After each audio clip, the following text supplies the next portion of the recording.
नदिया करिए कि तोहर पाने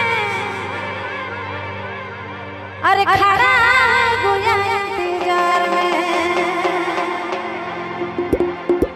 हाय रे कैसे मिली अब है भाई लोग स्टेज से साफ कर दीजिए ज्यादा भीड़ मत कीजिए कैमरा वाले भाई लोग ज्यादा हवा नहीं करेंगे। ये लास्ट गाना है, उसके बाद कार्यक्रम बंद होगा, ठीक है। नदिया करिए कि तोहर पाने और खड़ा गुया इंतजार में कैसे मिली जब हर कैसे मिले अब फैसे के गुया तेरे प्यार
हेलो हेलो, ये अंतिम था।